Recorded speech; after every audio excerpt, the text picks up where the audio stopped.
নবীজির আব্বাজান চলে গেলেন ওনার ঘরের মধ্যে, যে তাকে দেখলেন মা আমেনার রেহেমের মধ্যে একটা নূর চমকাইতেছে, একটা আলো। নবীজির আব্বাজান বলে আমি বুঝতে পারলাম হযরতে আমেনা সেই জায়গার মধ্যে সেই নূরের মালিকানা পাইছেন। তো নবীজি দুনিয়ার জমিনের মধ্যে এখনো আগমন করে নাই। নবীজির আম্মাজান বলে আমার গর্ভের মধ্যে সন্তান আছে কিনা নাই এটার খবর আমি জানি না। আল বিদায়া ওয়ান নিহায়া কিতাব পড়ে দেখবেন 1 খণ্ড না 14 খণ্ডের কিতাব। আমার ঘরের কিতাবটা এখনো পর্যন্ত বর্তমান। এ বাবা আমি পরে পরে দেখলাম রাহমাতাল লিল আলামিন নবীর আম্মাজান বলে যখন 1 মাস হয়ে যায় আমি তাকায়া দেখলাম আমার ঘরের দরজার মধ্যে কে যেন সালাম দেয়, আসসালাতু ওয়াসসালামু আলাইকা আইয়ুহান নবী। আমি সালামটা শুনলাম, বুঝতে পারলাম সালাম আমাকে দেওয়া হয় নাই, কোন নবীকে সালাম দেওয়া হয়েছে। মা আমেনা ডাক দিয়ে বলেন আমি তাড়াতাড়ি দরজার সামনে যাইয়া আমার ঘরের দরজাটা খুললাম। আমি দেখলাম আমার ঘরের দরজার মধ্যে কে যেন দাঁড়ানো, কিন্তু তার পাগুলা জমিনের মধ্যে। আমি মাথাটা উঁচা করে দেখলাম মনে হয় তার মাথাটা আল্লাহর আসমানের সাথে লাগতেছে। এ মা আমেনা এটা কে গো, তার পরিচয়টা কি? মা আমেনা বলেন আমি তারা প্রশ্ন করলাম মান আনতা, কে আপনি? উনি আমারে পরিচয় দেয় আনা আদামু সাফিউল্লাহ, আমি হইলাম আল্লাহ তাআলার পয়গম্বর, আমার নাম হলো হযরতে আদামু সাফিউল্লাহ। তো আপনি তো আমার ঘরের দরজায় আপনি যে সালাম দিলেন আসসালাতু ওয়াসসালামু আলাইকা ইয়া আইয়ুহান নবী, আপনি একজন নবীকে সালাম দিলেন। উনি ডাক দিয়া কয়ে গো মা আমেনা আপনার গর্ভের মধ্যে একজন নবী আগমন করেছে। জোরে বলেন সুবহানাল্লাহ, মারহাবা জোরে বলেন না। মা আমেনা বলেন 2য় মাস আমার ঘরের মধ্যে হঠাৎ করে সালামের জবাব সালাম শুনতে পাইলাম। ঘরের দরজা খুললাম, দেখলাম তাকে উনিও ঠিক একই সাইজের মনে হয়। আমি ওনার কদমের দিকে আর মাথার দিকে তাকাইলাম, পরিচয় জিজ্ঞাসা করলাম কে আপনি? উনি আমার পরিচয় দেয় আমার নাম হলো হযরতে শীষ পয়গম্বর। আপনি কেন আসছেন? বলে রাহমাতাল লিল আলামিন নবীকে সালাম দেওয়ার জন্য। 3 নাম্বার মাস এবার আরেকজন আগমন করলো, জিজ্ঞাসা করলাম আপনার নাম কি? উনি আমার জবাব দেয় আমি হইলাম হযরতে ইব্রাহিম খলিলুল্লাহ। আপনি কেন আসছেন? বলে রাহমাতাল লিল আলামিন নবীকে সালাম দেওয়ার জন্য। 4র্থ মাস আগমন করলো, আপনার নাম কি? ওনার নাম হলো হযরতে দাউদ আলাইহিস সালাতু ওয়াস সালাম। এই নবী আপনি কেন আগমন করলেন? বলে আমি আগমন করেছি রাহমাতাল লিল আলামিনকে সালাম দেওয়ার জন্য। 5ম মাস আগমন করলো হযরতে মূসা কালিমুল্লাহ। উনি আগমন করে সালাম দেয়। মা আমেনা জিজ্ঞাসা করে কে আপনি? বলে আমি হইলাম হযরতে মূসা কালিমুল্লাহ। কেন আসছেন? বলে রাহমাতাল লিল আলামিন নবীকে সালাম দেওয়ার জন্য। 6ষ্ঠ মাস আগমন করলো, এবার আরেকজন নবী আগমন করলো যার নাম হযরতে ইউনূস আলাইহিস সালাতু ওয়াস সালাম। আপনি কেন আগমন করলেন? উনি বলে রাহমাতাল লিল আলামিন নবীকে সালাম দেওয়ার জন্য। এই 6ষ্ঠ মাসে নবীজির আব্বাজান দুনিয়া থেকে বিদায় হয়ে গেছে। আরে আমার নবীজির বাবাজান 3 মাসের মাথায় ইন্তেকাল করে চলে গেছেন। আমার নবী রাহমাতুল লিল আলামিন নবীজির আম্মাজান বলে আমি দেখলাম 6ম মাস আগমন করলো। আমি জিজ্ঞাসা করলাম আরেকজন নবী, আমি বললাম আপনার নামটা কি, পরিচয়টা কি? উনি বলেন আমার নাম হযরতে মূসা আলাইহিস সালাতু ওয়াস সালাম। 6ষ্ঠ মাস আমার নাম হযরতে নূহ আলাইহিস সালাতু ওয়াস সালাম। আপনি কেন আগমন করলেন? বলে আমি রাহমতের নবীকে সালাম দেওয়ার জন্য। 8ম মাসে আরেকজন নবী আসলেন, 9ম মাসে আরেকজন নবী আসলেন যার নাম হযরত ঈসা রুহুল্লাহ। বলে আপনি কেন আসলেন? বলে রাহমাতাল লিল আলামিন নবীকে সালাম দেওয়ার জন্য। 7জন নবী নবীজিকে জন্মের স্বাগতম, 9 জন নবী নবীজিকে জন্মের স্বাগতম জানানোর জন্য আগমন করলেন। এ পর্দার অন্তরালের আমার মা, এ যুবক ভাইরা, মুরব্বী বাবারা, নবীজির আম্মাজান বলে 9 মাসে 9 জন নবী আমাকে সালাম দিতে আসে নাই, তারা সালাম দিতে আসছে আমার গর্বে যে রাহমাতাল লিল আলামিন নবী আসছে ওনাকে সালাম দেওয়ার জন্য। কিন্তু আমি আমেনা অনুভব করতে লাগলাম রে আমার গর্বটা তেমন কোনো উঁচু হয় নাই। আমি অবাক হয়ে গেলাম। তার মানে বোঝা যায় রহমতের কোনো ওজন হয় না, রহমতের কোনো সাইজ হয় না, রহমতের কোনো পরিমাপ হয় না। আল্লাহ তাআলা এমন একটা রহমত মা আমেনার গর্ভের মধ্যে দিয়া দিছে। ওই রহমত সাধারণ রহমত না, ওই রহমত হলো রাহমাতাল লিল আলামিন। এবং লিল্লা বোর্ডিং এর পবিত্র ঈদে মিলাদুন নবী সাল্লাল্লাহু আলাইহি ওয়াসাল্লাম উদযাপন উপলক্ষে 15তম সুন্নি মহাসম্মেলনে আগন্তুক আমার মুসলমানেরা, আপনারা জবান খুলে বলেন আমাদের এই জবান যিনি দিয়েছে তিনার নাম কি? এই আওয়াজ মানি না, ডান হাত তুলে জোরে ডাক দেন আল্লাহ। দুইটা হাত তুলে পড়েন ইয়া রাসূলুল্লাহ, উচ্চ কণ্ঠে পড়েন না ইয়া ওলি আল্লাহ। বন্ধুরে আমার ও জঙ্গলদির বাবারা, আমার আল্লাহ তাআলা জানায় দেয় জগতের বান্দার দলেরা, ওয়াশকুরু নি'মাতাল্লাহি আলাইহিম ইন কুনতুম ইয়াহু তা'বুদুন। আল্লাহ কয় বান্দারে তোমরা আমি আল্লাহর নিয়ামতের শুকরিয়া আদায় করো যদি তোমরা আমি আল্লাহর ইবাদত করো। আপনারা বলেন মুসলমান ইমানদারেরা, নামাজ রোজা হজ যাকাত দান সদকা যত রকমের ইবাদত আমরা এই সকল ইবাদত করি একজনের জন্য, তিনি কে? মুহাব্বতের আওয়াজে বলেন না তিনি কে? এ মুসলমান ইমানদার, এ নবীর উম্মতের দল, যেহেতু জবানের মালিক আমার আল্লাহ, আল্লাহর দেওয়া জবান দিয়া মুহাব্বতের আওয়াজে আমার আল্লাহ তাআলার কালামে হাকিমের তেলাওয়াত করেন। আর পরে ফি শানি হাবিবিহি ওয়া মাহবুবিহি ওয়া মা'শুকিহি মুখবিরাও ওয়া আমিরা ইন্নাল্লাহা ওয়া মালাইকাতাহু ইউসাল্লুনা আলান নাবিয়্যি ইয়া আইয়ুহাল্লাযীনা আমানু সাল্লু আলাইহি ওয়া সাল্লিমু তাসলিমা। আল্লাহুম্মা সাল্লি আলা সাইয়্যিদিনা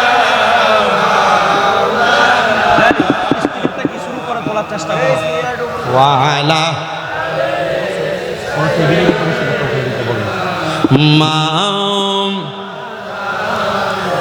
আরেকটু মোহাব্বতের আওয়াজে পড়েন আল্লাহুম্মা সাল্লি।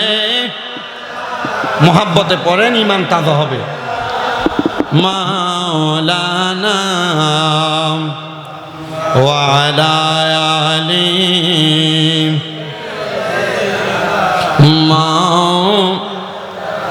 কাহার জন্য কাদরে মন, কে আছে তোর আপনা আপন যিনি কান্দেন শুইয়া ওই যে সোনার মদিনা। আল্লাহুম্মা সাল্লি। মারহাবা, তাড়াতাড়ি বসেন। মুহাম্মদ ওয়া আলা আলি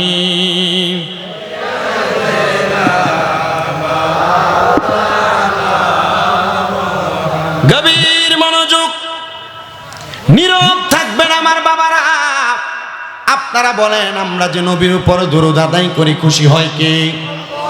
আওয়াজ আস্তে করবেন না, মুহাব্বতের আওয়াজে বলেন না খুশি হয় কে? আমরা কেন নবীর উপর দরুদ আদায় করি? আমার আল্লাহ তাআলা আমার নবীর মাধ্যমে কোরআনুল কারীমের মধ্যে আয়াত নাযিল করে জানায় দেয় জগতের বান্দারা, ইন্নাল্লাহা নিশ্চয় আমি আল্লাহ ওয়া মালাইকাতাহু আমার অসংখ্য ফেরেশতাদেরকে নিয়া ইউসাল্লুনা আলান নবী আমি আল্লাহ আমার নবীর উপর দরুদ আদায় করি। ও আল্লাহ, বুঝতে পারলাম আপনি দরুদ আদায় করেন, কিন্তু আল্লাহ আপনি বললেন আকিমুস সালাত, আমরা যেন নামাজ কায়েম করি। আল্লাহ আপনার কাছে জানতে চাই, আপনি বলেন না যে নামাজের কথা আপনি আমাদেরকে বললেন সেই নামাজ আপনি পড়েননি। আল্লাহ নামাজ আদায় করে না, কারণ নামাজ যার জন্য পড়া হয় তিনি হলো রব, আর যারা পড়ে তারা স্রষ্টা, তারা সৃষ্টি। নামাজ যার জন্য পড়া হয় তিনি হলো স্রষ্টা, আর যারা আদায় করে তারা হলো সৃষ্টি। আল্লাহ তাইলে বোঝা গেল সৃষ্টির জন্য ইবাদত, স্রষ্টার জন্য ইবাদত নয়। আল্লাহ তার মানে বুঝতে পারলাম আপনি আমাদেরকে নামাজের কথা বললেন, আপনি নামাজ পড়েন না। আল্লাহ আপনি বললেন রোজা রাখার জন্য, কিন্তু আপনি রোজা রাখেন কিনা আপনার কাছে জানতে চাই। আমার আল্লাহর কাছ থেকে জবাব আসবে, রে বান্দা এই রোজা রাখো সৃষ্টির কাজ, আর সৃষ্টি রোজা রাখে স্রষ্টাকে খুশি করার জন্য। ও আল্লাহ, তাহলে আপনি নামাজও পড়েন না, রোজাও রাখেন না, আপনি আল্লাহ কি করেন? আল্লাহ বলে বান্দা আমি আল্লাহ ইউসাল্লুনা আলান নবী, আমার নবীর উপরে দুরূদ আদায় করে জোরে পড়েন সুবহানাল্লাহ। আল্লাহ যেই কাজটা করে না আপনি সেই কাজটা করেন, কারণ আল্লাহর হুকুম। তো আল্লাহ যেই কাজটা করে আপনি কেন সেই কাজটা করবেন না? আল্লাহ বলে হ্যাঁ হ্যাঁ ওই কাজটাও তারা করবে। আল্লাহ তারা কারা? আল্লাহ বলেন ইয়া আইয়ুহাল্লাযীনা আমানু, ওহে যারা ঈমানদার, সাল্লু আলাইহি, তোমরা ওই নবীর উপর দুরূদ আদায় করো। শুধু দুরূদ আদায় করবা না, আল্লাহ বলেন ওয়াসাল্লিমু তাসলিমা, তোমরা ওই নবীকে সালাম দাও আদবের সাথে। আল্লাহ বুঝতে পারলাম না আপনি যে বলতেছেন আদবের সাথে সালাম দেওয়ার জন্য। এই যে আমরা দাঁড়ায় আল্লাহর হাবিবকে সালাতু সালাম জানাই, এইটা কোনো দুনিয়ার কোনো সাধারণ ব্যক্তিত্বের কথা না, এটা স্বয়ং আমার আল্লাহ তাআলার কথা। এই জন্য আমরা ওই নবীরে দাঁড়ায় দাঁড়ায় সালাম দেই, কথা কন্যা ঠিক কিনা? এখন আপনারা দুরূদ কেন পড়বেন? দুরূদ পড়লে আপনার লাভটা কি? আপনি একটু মনোযোগ দিয়ে বয়ানটা শ্রবণ করার চেষ্টা করবেন, কারণ আমার আল্লাহ তাআলা সেই দুরূদ আদায় করে। সাহাবায়ে কেরাম ডাক দিয়া বলে ইয়া রাসূলুল্লাহ, নবী গো আপনি নবীর কাছে জানতে চাই, আপনার উপর অসংখ্যবার দুরূদ আদায় করে আপনার উম্মতকে আমার আল্লাহ তাআলা কি প্রদান করবে? নবী আমার বলে আমি নবীর কোন উম্মত যদি আমি নবীর প্রতি একবার দুরূদ আদায় করে, কয়বার? জোরে বলেন কয়বার? আমি নবীর কোন উম্মত যদি আমি নবীর উপরে একবার দুরূদ আদায় করে, আমার আল্লাহ তাআলা তার নামের উপরে জান্নাতের মধ্যে একটা বৃক্ষ রোপণ করে। সাহাবায়ে কেরাম বলে ইয়া রাসূলুল্লাহ, ইয়া হাবিবাল্লাহ, নবী আপনার কাছে জানতে চাই জান্নাতের মধ্যে বৃক্ষ লাগাইলে আমাদের লাভটা কি হবে? আমি আপনাদেরকে সাপোজ একটা উদাহরণ দিয়ে শুধু বোঝাই। আপনাদের ভীমগঞ্জ বাজারে, শেরপুরের ভীমগঞ্জ বাজারের মধ্যে যদি আপনার একটা জায়গা থাকে, অথবা মনে করেন এই মাদ্রাসার যিনি প্রতিষ্ঠাতা আলহাজ মুফাজ্জল হোসেন পাগলা সাহেব, ওনার যদি একটা দোকান থাকে, যদি ওনাকে বলা হয় এ মুফাজ্জল পাগলা তুমি ভীমগঞ্জ বাজারে তোমার দোকানে যাইতে পারবা না, কোনো বাপের বেটার ক্ষমতা নাই ওনাকে সেই দোকানে যাওয়া বন্ধ করবে, কারণ উনি RSBS CS খতিয়ানের সকল দাগের মধ্যে ওই জায়গায় একটা জায়গার মালিক আছে, এজন্য তিনি সেই জায়গার মধ্যে যাইতে পারবে। আপনারা চিন্তা করে বলেন নবীর উপর একবার দুরূদ পড়লে যদি আল্লাহ তাআলা জান্নাতে একটা গাছ লাগায়া দেয়, তো আমার গাছের নিচে আমি যাব, আমাকে বাধা দেওয়ার মতো কোনো বেটা দুনিয়াতে জন্ম হয় নাই। একবার দুরূদ পড়লে জান্নাতের মধ্যে একটা গাছ লাগায়, তাহলে চিন্তা করেন যখন আপনি নবীর উপর বারবার দুরূদ আদায় করেন, আমার আল্লাহ তাআলা আপনার নামে জান্নাতের মধ্যে অসংখ্য পরিমাণ গাছ রোপণ করে দেয়। সাহাবায়ে কেরাম বলি ইয়া রাসূলুল্লাহ, ও মায়ের নবী আপনার কাছে জানতে চাই, তাহলে আপনি নবীর উম্মত যদি বারবার দুরূদ আদায় করে, আপনি নবীর উম্মতদেরকে আমার আল্লাহ তাআলা কি করবে? নবী আমার বলে উম্মত দুনিয়াতে যেই ব্যক্তি আমি নবীর প্রতি যত বেশি দুরূদ আদায় করবে, জান্নাতের মধ্যে ওই ব্যক্তি আমি নবীর তত কাছাকাছি থাকবে। জোরে পড়েন সুবহানাল্লাহ। এই জন্য মুহাব্বতের আওয়াজে দুরূদ শরীফ পড়েন আল্লাহুম্মা সাল্লি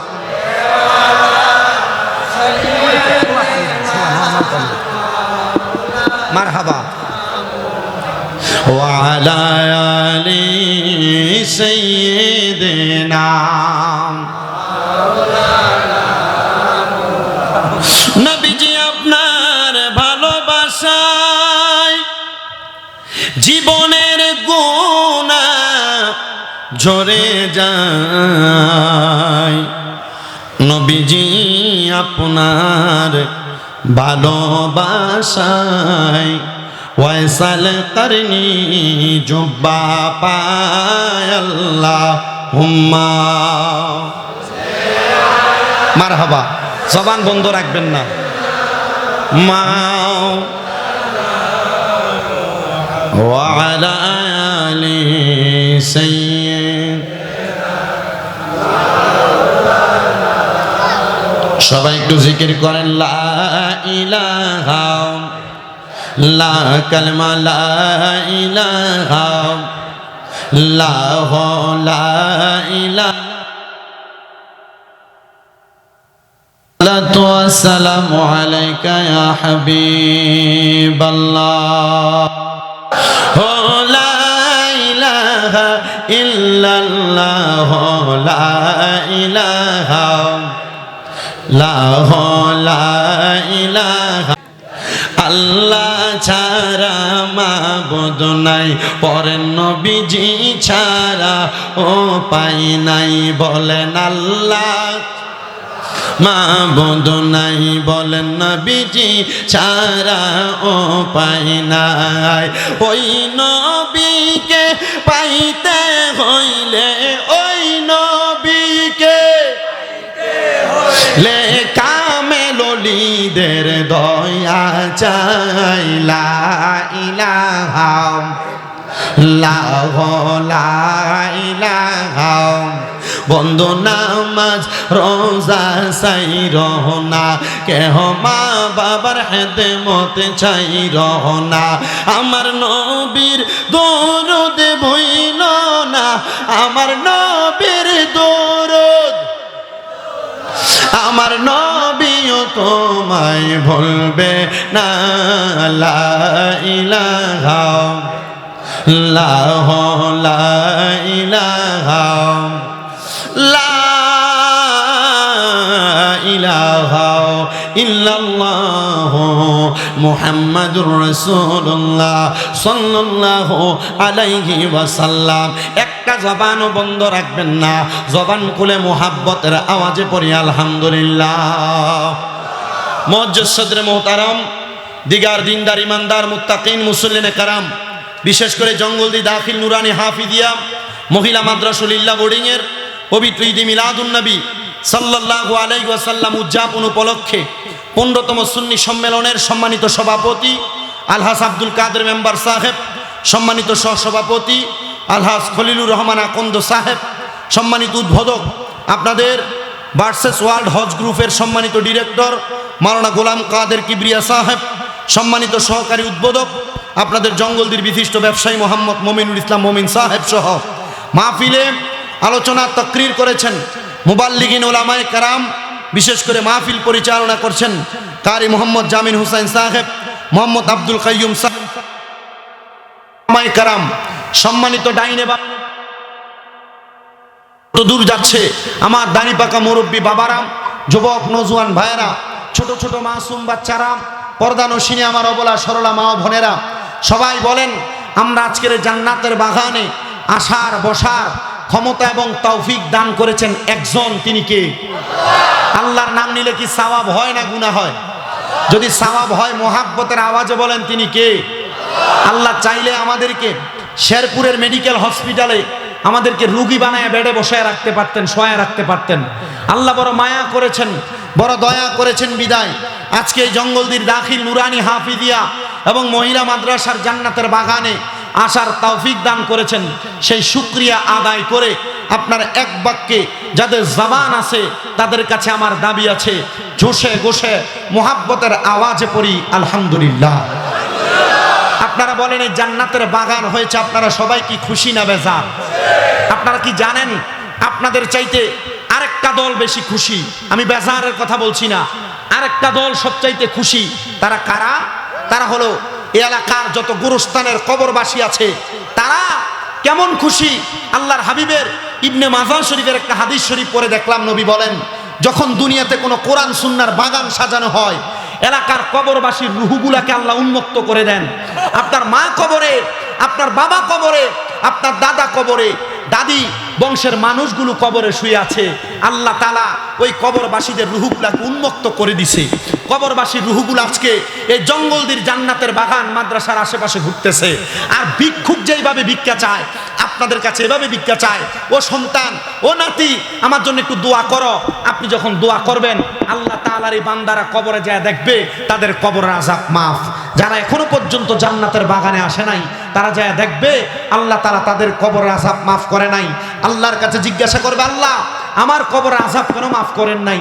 বলে, তুমি এই দুনিয়াতে এমন কোনো ওয়ারিসদার রেখে আসো নাই যে কোরআন সুন্নাহর বাগানে বসে তোমার জন্য মাগফিরাত কামনা করবে।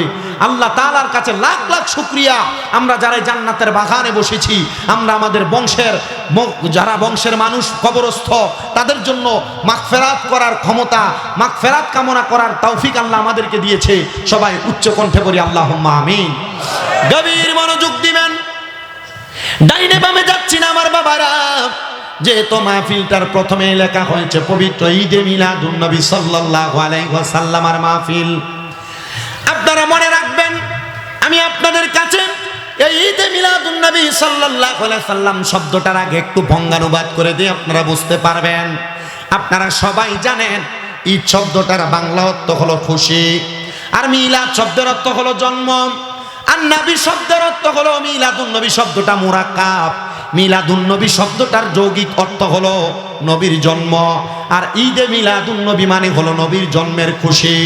বলে, হুজুর নবীর জন্মের খুশি, ঈদে মিলাদুন নবী, এটা পালন করা কি আমাদের জন্য কি একবারে বেশি জরুরি নাকি? আমি বলবো, আপনি কেন পালন করবেন? পালন করার কথা যদি কোরআনে হাদিসে না থাকে, আপনি পালন করার কোনো দরকার নাই। আর যদি কোরআন হাদিসে থাকে, আপনি বেশি বেশি পালন করেন, এটা নিয়ে আমার কোনো দ্বন্দ্ব নাই। মনে রাখবেন, ঈদে মিলাদুন নবী পালন করে না এবং মানে না বাংলাদেশ এবং বহির্বিশ্বে এমন কোনো মুসলমান গোত্র নাই। বলে, হুজুর কি বলেন, আমাদের সমাজে তো ঈদে মিলাদুন নবী নিয়ে বড় দ্বন্দ্ব। না না না, ঈদে মিলাদুন নবী মানে হলো নবীর জন্মের খুশি। নবীর জন্মতে যেমন আমরা সুন্নিরা খুশি, নবীর জন্মতে তেমন ভাবে কওমিরা খুশি, নবীর জন্মে তেমন ভাবে জামাতিরা খুশি, নবীর জন্মের মধ্যে যারা মুসলমান দাবি করে সবাই খুশি। কিন্তু আমরা সুন্নিরা যেমন ভাবে জুলুস করি, রাস্তার মধ্যে মিছিল করি, এটাই অনেকে মানতে চায় না। আমার কথা হলো মুস্তাহাব এবং মুস্তাহাসান বিষয়ে কে মানবে আর কে মানবে না এটা আমার দেখার বিষয় না। আমার মনে চায় আমি নবীকে ভালোবাসা, আমি নবীকে সালাতু সালাম দিতে দিতে রাস্তায় মিছিল করি, এটাই আমার ধর্ম, এটাই আমার কাজ। কারোর ভালো লাগলে করবে, কারোর ভালো লাগলে করবে না। বলে, হুজুর কেন করেন? কারণটাকে আপনি বলেন। ও বাবা, করার কারণ হলো আল্লাহ তাআলা কোরআনুল কারীমে বলে, কুল বিফাদলিল্লাহি ওয়া বিরহমাতিহি ফাবিযালিকা ফালইফরাহু হুয়া খায়রুম মিম্মা ইয়াজমাউন। জবান খুলে জোরে জোরে পড়েন আল্লাহু আকবার। আল্লাহ তাআলা বলেন, হাবিব আপনি তাদেরকে বলে দেন, যখন তারা আমি আল্লাহর পক্ষ থেকে কোনো ফজল পায়, কোনো রহমত পায়, তারা যেন খুশি উদযাপন করে। আল্লাহ আপনার পক্ষ থেকে ফজল এবং রহমত পাওয়ার পর আমরা কি খুশি উদযাপন করব? বলে, তারা যা একত্রিত করে রাখে, যা জমা করে রাখে, এই খুশি উদযাপন করা তাদের কাছে এর চাইতে আরো মূল্যবান, এর চাইতে আরো দামি। আল্লাহ আপনি বললেন খুশি উদযাপন করার জন্য আপনার ফজল পাওয়ার পর, এবার আল্লাহ বলে, ওয়া মা আরসালনাকা ইল্লা রাহমাতাল লিল আলামিন। আল্লাহ বলে, আমি আল্লাহ এরসাল করি নাই, নাযিল করি নাই, পাঠাই নাই, তবে ইল্লা রাহমাতাল লিল আলামিন, আমি আমার বন্ধুকে রাহমাতাল লিল আলামিন বানায় পাঠাইছি। জোরে বলেন সুবহানাল্লাহ। আল্লাহ বললেন, আমি আল্লাহর পক্ষ থেকে রহমত এবং ফজল পাওয়ার পর খুশি উদযাপন করো। ইয়ানে রাহমাতাল লিল আলামিন বমানা মুহাম্মাদুর রাসূলুল্লাহ সাল্লাল্লাহু আলাইহি ওয়াসাল্লাম নবীজি। এই জায়গায় রহমত বলতে নবীকে বোঝাইছেন, এই জন্য আমরা রহমত পাইয়া খুশি উদযাপন করি। এবার আল্লাহ আপনার রহমত কেমনে আগমন করলো? আল্লাহ কোরআনুল কারীমের মধ্যে ঘোষণা করে, ক্বাদ জাআকুম মিনাল্লাহি নূরুন ওয়া কিতাবুম মুবিন। আল্লাহ বলে, এই নিশ্চয়ই অবশ্যই তোমাদের কাছে আমি আল্লাহর পক্ষ থেকে এই মাত্র আসিয়াছে একটা নূর এবং একটা স্পষ্ট কিতাব।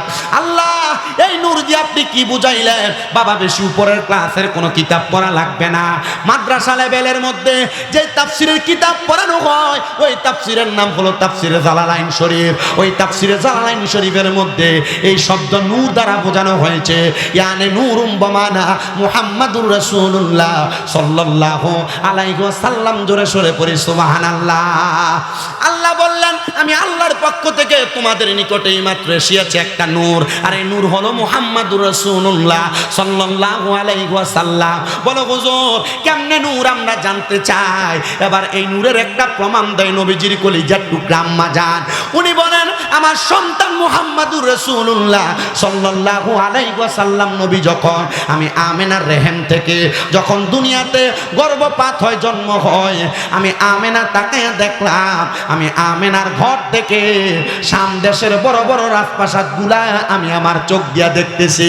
হে মা আমেনা, আপনার চোখের মধ্যে এত পাওয়ার কোত্থেকে আসলো?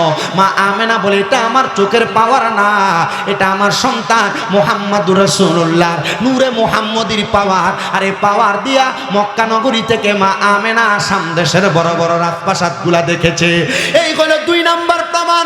এরপরে নবীজির কলিজার টুকরা স্ত্রী হযরত আবু বকর সিদ্দিকের কন্যা, যার নাম হলো হযরতে আম্মা জান হযরতে আয়েশা সিদ্দিকা রাদিয়াল্লাহু তাআলা আনহা। মা আয়েশা ডাক দিয়া বলে, এই জগতের মানুষের দলেরা, একদিন আমি আমার ঘরের মধ্যে একটা সুই দ্বারা আমি আমার কাপড় সেলাই করতেছিলাম। এমন টাইমে আমার হাত থেকে সুইটা পড়ে গেছে, আমি আমার সুইটা সন্ধান করে পাইতেছি না। এই টাইমে রাহমাতাল লিল আলামিন নবীজি আমি হযরতে আয়েশার ঘর মোবারকে আগমন করলো। আমি দেখলাম আমার নবীজি ঘরের মধ্যে আগমন করে সালাম প্রদান করতেছে। তখন আমার নবীজির দাঁত মোবারকের নূরানি পাওয়ারে আমি আমার হারানো সুইটা খুঁজে পেয়েছি। জোরে সরে পড়েন সুবহানাল্লাহ। এ মুসলমান ইমানদার, গভীর মনোযোগ দিয়ে বয়ান শ্রবণ করার চেষ্টা করবেন। আমি অল্প সময় বয়ান করি, তবে চেষ্টা করি মানুষের কাছে একটা জিনিস বোঝায় দিয়ে যাওয়ার জন্য। তাহলে আমরা বুঝতে পারলাম আল্লাহ বলল আমি আল্লাহর পক্ষ থেকে তোমাদের কাছে আসলো নূর। মা আমেনা বলল আমি আমার নূরের আলো দিয়ে শাম দেশের রাজপ্রাসাদ দেখেছি। আম্মা জান আয়েশা সিদ্দিকা বলল ওই নূরের আলোতে আমি সুইখন সন্ধান করে পাইলাম। তার মানে বোঝা যায় আমার আল্লাহ তাআলা ওই নবীকে রাহমাতাল লিল আলামিন নবীকে নূরে মুহাম্মদী বানায়া দুনিয়ার জমিনে পাঠাইছেন। জোরে বলেন সুবহানাল্লাহ। মুসলমান ইমানদারেরা গভীর মনোযোগ দিয়ে বয়ান শ্রবণ করবেন। ওই নবী কিভাবে দুনিয়াতে আগমন করলো, ওই নবী কিভাবে দুনিয়াতে আগমন করলো। দুনিয়ার কন্যা সন্তানেরা যখন গর্ভে সন্তান প্রসব করার জন্য গর্ভধারণ করে, দেখবেন তাকায়া তাদের গর্ভটা কেমন জানি উঁচা হয়ে যায়। কিন্তু রাহমাতাল লিল আলামিন নবী দুনিয়ার কোনো সাধারণ মানুষের মতো দুনিয়াতে আগমন করে নাই। ইয়া রাসূলুল্লাহ, নবীজি আপনি কেমনে দুনিয়াতে আগমন করলেন? আরে আগমনের খবর আসবে পরে, আগে তো আমার নবীজির আম্মা জানের গর্ভে যাক না রে বাবা। বলে হুজুর কেমনে গেল? আমার নবীজির আব্বা জান, যার নাম হযরতে খাজা আব্দুল্লাহ, নবীজির আব্বা জানেরা মানে নবীজির চাচা জানেরা ছিল 1 জন না 10 জন। এই 10 জনের মধ্যে আমার নবীজির আব্বা জান ছিল সর্বকনিষ্ঠ, সর্বছোট। নবীজির আব্বা জানের যত ভাই ছিল ওনারা একজন একজন করে দুনিয়া থেকে বিদায় হয়ে গেছে। নবীজির আব্বা জান দুনিয়ার জমিনে এমন নূরানি চেহারা, এমন সুন্দর চেহারা নিয়ে জন্মগ্রহণ করেন। হযরতে আব্দুল্লাহ বলেন আমি যখন মক্কা নগরীর রাস্তা দিয়ে হাঁটাচলা করতাম, এমন টাইমে মক্কা নগরীর বড় বড় সম্পদওয়ালার কন্যারা আমি আব্দুল্লাহর দিকে তাকায়া মারহাবা মারহাবা জামিলুন বলে বলে আমার দিকে তাকায়া থাকতো। মারহাবা বড় সুন্দর বইলা বইলা আমি আব্দুল্লাহর দিকে তারা তাকায়া থাকতো। আমি একদিন আব্দুল্লাহ ওই মহিলাদেরকে জিজ্ঞাসা করলাম, এ মেয়েরা তোমরা কেন আমি আব্দুল্লাহর দিকে তাকায়া থাকো? তারা বলে, এ আব্দুল্লাহ আমরা শুধু তাকায়া থাকি না, আমরা তোমাকে বিবাহ করার জন্য প্রস্তুত আছি। জোরে বলেন মারহাবা। একদিন 2 দিন করে নবীজির আব্বা জানের কাছে বিবাহের প্রস্তাব প্রদান করে। নবীজির আব্বা জান 3 দিনের দিন দৌড়ে কাবা ঘরের সামনে গেলেন, যা দেখলেন নবীজির আব্বা জান হযরতে নবীজির কলিজার টুকরা আব্বা জান হযরতে আব্দুল্লাহর বাবা জান হযরতে আব্দুল মুত্তালিব নবীর দাদা, উনি কাবা শরীফের সাথে হেলান দিয়া ঘুমাইতেছেন। যে ডাক দিয়ে বলেন, ও বাবা হযরতে আব্দুল মুত্তালিব, আপনার কাছে আমার একটা প্রশ্ন গো বাবা। আমি রাস্তাতে বের হলে মক্কার মহিলারা আমারে বড় ডিস্টার্ব করে, মক্কার মহিলারা বড় আমারে জ্বালাতন করে, তারা নাকি আমাকে বিবাহ করতে চায়। ও বাবা, বেশি দিন হয় না আমি আমার দুইটা চোখ দিয়া মক্কা দেখে আসছি, বেশি দিন হয় না আমি আমার হাতগুলা দিয়া আল্লাহ তাআলার কাবা ঘরের গিলাফগুলো ধরে আসছি, বেশি দিন হয় না আমি আমার ঠোঁটগুলা দিয়া আল্লাহ তাআলার কাবা ঘরের পাশে যে হাজরে আসওয়াদ পাথর আছে, একবার দুই নেবার না আমি 10 বার ওই হাজরে আসওয়াদ পাথরের মধ্যে চুম্বন দিয়েছি। ওই কাবা ঘরের পাশে নবীজির দাদা আব্দুল মুত্তালিব বসা, আর নবীর আব্বাজান বলে, এ আব্বা, আমি যদি মক্কার রাস্তায় যাই, মক্কার কন্যারা মেয়েরা আমি আব্দুল্লাহরে বড় ডিস্টার্ব করে, বড় জ্বালাতন করে। হযরত আব্দুল মুত্তালিব বলে, যাও বাবা, তুমি একটু ধৈর্য ধারণ করো, আমি তোমার সমস্যার সমাধান করতেছি। হযরত আব্দুল মুত্তালিব বড় চিন্তিত। নবীজির দাদা হযরত আব্দুল মুত্তালিবের একজন দোস্ত ছিলেন, যার নাম ছিল হযরত ওহাব জোহরি। নাম কি? হযরত ওহাব জোহরি। ওহাব জোহরি মক্কা নগরীতে, মক্কাতে প্রবেশ করেছে। দিনার বাড়িটা ছিল মক্কা নগরীর পাশে একটা জায়গা আছে, যে জায়গার নাম গাজা। ওই গাজা এরিয়া থেকে মক্কা নগরীর, সেখান থেকে মসজিদে আয়েশাতে সফর করে যারা উমরাকারী, বাসে 5 টাকা ভাড়া দেয়, দেওয়ার পরে মসজিদে আয়েশা যায় 2 রাকাত নামাজ পড়ে বাসে করে চলে আসে। ওই জায়গায় হযরত ওহাব জোহরির বাড়ি। হযরত ওহাব জোহরি মক্কা নগরীতে প্রবেশ কইরা নবীজির দাদাজানকে দেখতেছে। হযরত ওহাব জোহরির চেহারাটা হযরত আব্দুল মুত্তালিবের চেহারাটা কেমন জানি মলিন মলিন চিন্তিত দেখা যায়। ওহাব জোহরি ডাক দিয়ে বলে, এ হযরত আব্দুল্লাহর বাবা আব্দুল মুত্তালিব, আমার দোস্ত, তোমার চেহারাটা কেন মলিন দেখা যায়, তুমি বলো না। বলে, মলিন হলো আমার সন্তান আব্দুল্লাহ প্রাপ্তবয়স্ক হয়ে গেছে, আমার সন্তানের বিবাহের জন্য একটা উপযুক্ত কন্যার প্রয়োজন। ওহাব জোহরি ডাক দিয়ে বললেন, এ ভাই, তুমি আমার দুস্থ মানুষ, তুমি যদি মনে কোনো কষ্ট না নাও, তাহলে আমার কন্যা সন্তান হযরত আমেনার সাথে তুমি তোমার সন্তান আব্দুল্লাহর বিবাহ দিতে পারো। সুন্দর কথা, রাজি হয়ে গেলেন। হযরত আব্দুল্লাহ এবং হযরত মা আমেনার বিবাহ হয়ে গেছে। শুধু বিবাহ হয় নাই, যখন তারা বাসর ঘরের মধ্যে প্রবেশ করে, তার আগে একটা কথা বলে নেই, নবীর আব্বা হযরত আব্দুল্লাহ যখন রাত্রবেলা বাজার থেকে বাড়িতে ফিরে আসতেন, এখন মানুষ লাইট টিপে টিপে বাড়ির মধ্যে আসে, আর তার আগের যুগে হারিকেন জ্বালায় বাড়িতে আগমন করত। আর মক্কা নগরীর বাজারের মানুষেরা যখন তারা বাজার থেকে বাড়িতে ফিরত, তারা একদল হয়ে দাঁড়ায় থাকতো। নবীর আব্বা হযরতে আব্দুল্লাহর সঙ্গে তারা বাড়িতে যাইত। তারা জিজ্ঞাসা করে, হে আব্দুল্লাহ, তুমি কি একটাবার আমাদের কাছে জানতে চাও না আমরা কেন তোমার জন্য দাঁড়ায় থাকি? বলে, কারণ কি? হযরতে আব্দুল্লাহর পেশানির মধ্যে একটা নূরে মুহাম্মদী ছিল, যেটার পাওয়ারে তারা রাস্তা আলোকিত দেখতে পাইতো। জোরে শুনে পড়েন সুবহানাল্লাহ। আপনাদের কি কষ্ট হচ্ছে? ওয়াজ কি কিছুক্ষণ চলবে ইনশাআল্লাহ? আমার সময় 10টায় ছিল, আমাকে 10টায় দেওয়া হয় নাই। টাইম লস মনে রাখবেন, ওয়াদা খেলাফ করলে মুনাফিকের আলামত। 10টা 11টা কি করবেন? ওয়াজ করে যাবেন। কিসে? আমি বলি আপনাদেরকে,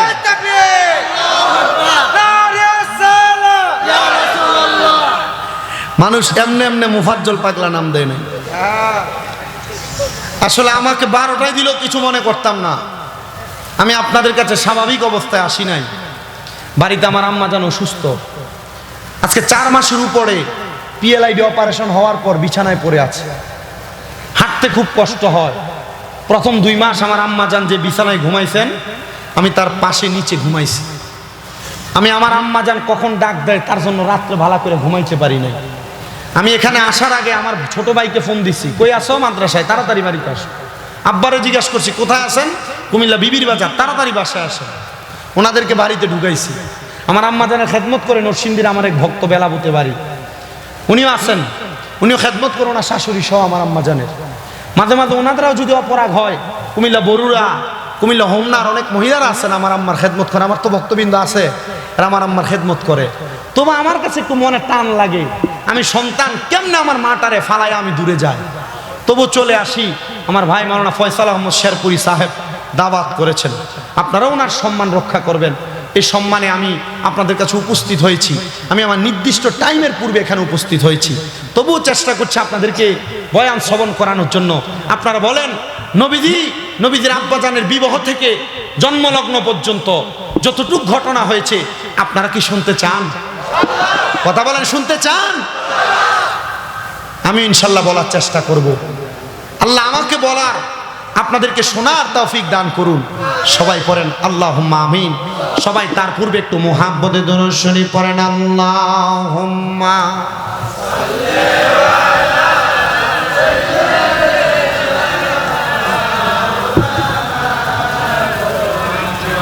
ওয়া আলা আলি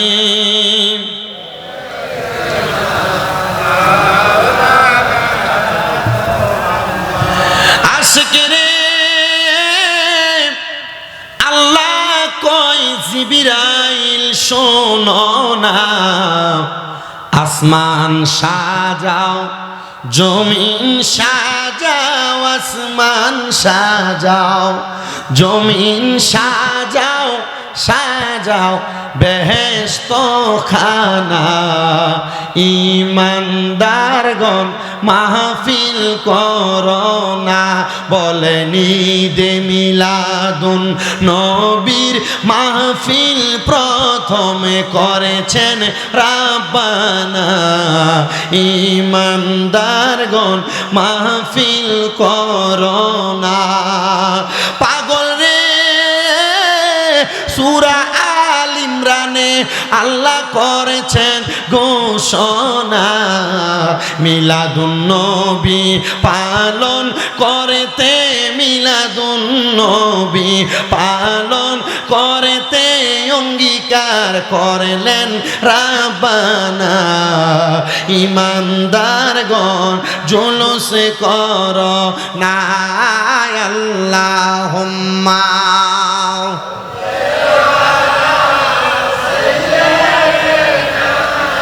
মাওলানা মুহাম্মদ ওয়া আলা আলি সাইয়্যিদিনা। আমার মুসলমান ইমানদারেরা, নবীজির আব্বাজান বাজার থেকে যাওয়ার সময় বাজারের সকল খরিদ্দাররা বলতো, হে আব্দুল্লাহ, আমরা তোমার জন্য বসে থাকি, তোমার কপালের নূরে মুহাম্মদীর আলো দিয়া আমরা যেন রাস্তা পারাপার হতে পারি। এবার নবীর আব্বাজান হযরত আব্দুল্লাহ ওনার স্ত্রীর সঙ্গে, মানে নবীদের আম্মাজান হযরত আমিনার সঙ্গে বাসর হয়ে গেল। বাসর এমনি হয় নাই, 2 রাকাত নফল আদায় করে, নফল নামাজ আদায় করে নবীদের আব্বাজান হযরত মা আমিনার কপাল মুবারকের মধ্যে একটা চুম্বন করেছে। আর নবীদের আম্মাজান হযরতে আমিনা নবীদের আব্বাজানের কপাল মুবারকের মধ্যে চুম্বন করেছে। এইভাবে রাত্রি যাপন হয়ে গেছে। পরের দিন সকালবেলা নবীদের আব্বাজান রাস্তা দিয়ে যায়, কিন্তু মক্কার যে মেয়েরা নবীদের আব্বাজানকে বিবাহের প্রস্তাব দিত, কিন্তু ওই দিন আর নবীদের আব্বাজানের চেহারার দিকে ফিরা তাকান না। নবীদের আব্বাজান বড় অবাক হয়ে গেলেন। এবার আরেকটু সামনে যায়, অন্য মেয়েরাও বিবাহের প্রস্তাব দেয় না। নবীজির আব্বাজান বড় অবাক হয়ে যায়, দৌড়ায়া নবীর দাদা হযরত আব্দুল মুত্তালিবের কাছে গেলেন। হে আব্বাজান, আপনার কাছে জানতে চাই, যেই মেয়েরা আমি আব্দুল্লাহকে বিবাহের জন্য 1বার 2বার বলতো, কিন্তু তারা আজকে আমাকে বিবাহের কথা বলে না, কারণটা কি বলবেন? নবীজির আব্বাজান হযরত আব্দুল্লাহকে নবীর দাদা আব্দুল মুত্তালিব ডাক দিয়া বলে, রে আব্দুল্লাহ, এটার অন্য কোনো কারণ না, গতকালকে বাসর ঘরে প্রবেশ করার আগে তোমার কপালের মধ্যে, পেশানির মধ্যে যেই নূরে মুহাম্মদী ছিল, ওই নূরে মুহাম্মদী এখন তোমার কপালে নাই। তারা তো তুমি আব্দুল্লাহর জন্য পাগল ছিল না, তারা তোমার কপালের মধ্যে যেই নূরে মুহাম্মদী ছিল, তারা ওই নূরে মুহাম্মদীর পাগল ছিল। তারা জানে তুমি আব্দুল্লাহর কাছ থেকে একটা নূর আগমন করবে, একটা সন্তান আগমন করবে, যার নাম আল্লাহ তাআলা আসমানে রাখলেন আহম্মদ, জমিনে রাখলেন মুহাম্মদ। আর ওই নবীজির মা হওয়ার জন্য মক্কার মহিলারা পাগল ছিল। বলেন সুবহানাল্লাহ। এ পর্দার অন্তরালের আমার আম্মুজিরা, আমি আপনাদের কাছে করজোরে আবদার করতেছি গো আমার মায়েরা, আপনারা যদি আপনাদের গর্ভ থেকে এমন একটা নেককার সন্তান জন্ম দিতেন চান, আপনারা আপনাদের কখনো স্বামীর অবাধ্য হবেন না, আপনারা কখনো বেপর্দা পাবে চলবেন না, বেহায়াপনা করবেন না, আপনারা কখনো আপনার চেহারাটা কোনো পরপুরুষকে দেখাইবেন না, বাজারে বাজারে ঘুরবেন না, রাস্তায় রাস্তায় বেপর্দা ভাবে ঘুরবেন না। ও মা, আপনাদের কাছে আমার আবদার, আপনারা কখনো আপনাদের শরীরের মধ্যে টাইট ফিটিং জামা কাপড় পরবেন না। যদি এগুলা করেন তাহলে আপনার গর্ভ থেকে মুহাম্মদ রাসূলুল্লাহর মতো একটা নেককার সন্তান আপনি জন্ম দিতে পারবেন না।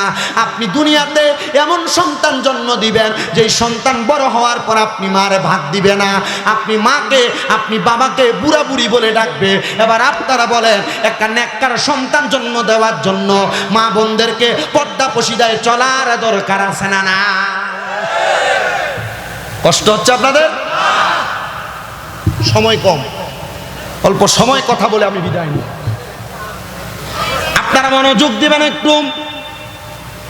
নবীজির আব্বা জান চলে গেলেন, ওনার ঘরের মধ্যে যে তাকে দেখলেন মা আমেনার রেহেমের মধ্যে একটা নূর চমকাইতেছে, একটা আলো। নবীজির আব্বা জান বলে, আমি বুঝতে পারলাম হযরতে আমেনা সেই জায়গার মধ্যে সেই নূরের মালিকানা পাইছেন। তো নবীজি দুনিয়ার জমিনের মধ্যে এখনো আগমন করে নাই। নবীজির আম্মা জান বলে, আমার গর্ভের মধ্যে সন্তান আছে কিনা না এটার খবর আমি জানি না। আল বিদায়া ওয়ান নিহায়া কিতাব পড়ে দেখবেন 1 খণ্ড না 14 খণ্ডের কিতাব। আমার ঘরের কিতাবটা এখনো পর্যন্ত বর্তমান। এ বাবা, আমি পরে পরে দেখলাম রাহমাতাল লিল আলামিন নবীর আম্মা জান বলে, যখন 1 মাস হয়ে যায় আমি তাকায়া দেখলাম আমার ঘরের দরজার মধ্যে কে যেন সালাম দেয়, আসসালাতু ওয়াসসালামু আলাইকা আইয়ুহান নবী। আমি সালামটা শুনলাম, বুঝতে পারলাম সালাম আমাকে দেওয়া হয় নাই, কোন নবীকে সালাম দেওয়া হয়েছে। মা আমেনা ডাক দিয়ে বলেন, আমি তাড়াতাড়ি দরজার সামনে যাইয়া আমার ঘরের দরজাটা খুললাম। আমি দেখলাম আমার ঘরের দরজার মধ্যে কে যেন দাঁড়ানো, কিন্তু তার পাগুলা জমিনের মধ্যে। আমি মাথাটা উঁচা করে দেখলাম, মনে হয় তার মাথাটা আল্লাহর আসমানের সাথে লাগতেছে। এ মা আমেনা, এটা কে গো, তার পরিচয়টা কি? মা আমেনা বলেন, আমি তারা প্রশ্ন করলাম, মান আনতা, কে আপনি? উনি আমারে পরিচয় দেয়, আনা আদামু সাফিউল্লাহ, আমি হইলাম আল্লাহ তাআলার পয়গম্বর, আমার নাম হলো হযরতে আদামু সাফিউল্লাহ। তো আপনি তো আমার ঘরের দরজায় আপনি যে সালাম দিলেন, আসসালাতু ওয়াসসালামু আলাইকা ইয়া আইয়ুহান নবী, আপনি একজন নবীকে সালাম দিলেন। উনি ডাক দিয়া কয়ে, গো মা আমেনা, আপনার গর্ভের মধ্যে একজন নবী আগমন করেছে। জোরে বলেন সুবহানাল্লাহ, মারহাবা, জোরে বলেন না। মা আমেনা বলেন, 2য় মাস আমার ঘরের মধ্যে হঠাৎ করে সালামের জবাব, সালাম শুনতে পাইলাম। ঘরের দরজা খুললাম, দেখলাম তাকে উনিও ঠিক একই সাইজের মনে হয়। আমি ওনার কদমের দিকে আর মাথার দিকে তাকাইলাম, পরিচয় জিজ্ঞাসা করলাম, কে আপনি? উনি আমার পরিচয় দেয়, আমার নাম হলো হযরতে শীষ পয়গম্বর। আপনি কেন আসছেন? বলে রাহমাতাল লিল আলামিন নবীকে সালাম দেওয়ার জন্য। 3 নাম্বার মাস এবার আরেকজন আগমন করলো, জিজ্ঞাসা করলাম, আপনার নাম কি? উনি আমার জবাব দেয়, আমি হইলাম হযরতে ইব্রাহিম খলিলুল্লাহ। আপনি কেন আসছেন? বলে রাহমাতাল লিল আলামিন নবীকে সালাম দেওয়ার জন্য। 4র্থ মাস আগমন করলো, আপনার নাম কি? ওনার নাম হলো হযরতে দাউদ আলাইহিস সালাতু ওয়াস সালাম। এই নবী আপনি কেন আগমন করলেন? বলে আমি আগমন করেছি রাহমাতাল লিল আলামিনকে সালাম দেওয়ার জন্য। 5ম মাস আগমন করলো হযরতে মূসা কালিমুল্লাহ। উনি আগমন করে সালাম দেয়, মা আমেনা জিজ্ঞাসা করে, কে আপনি? বলে আমি হইলাম হযরতে মূসা কালিমুল্লাহ। কেন আসছেন? বলে রাহমাতাল লিল আলামিন নবীকে সালাম দেওয়ার জন্য। 6ষ্ঠ মাস আগমন করলো, এবার আরেকজন নবী আগমন করলো, যার নাম হযরতে ইউনূস আলাইহিস সালাতু ওয়াস সালাম।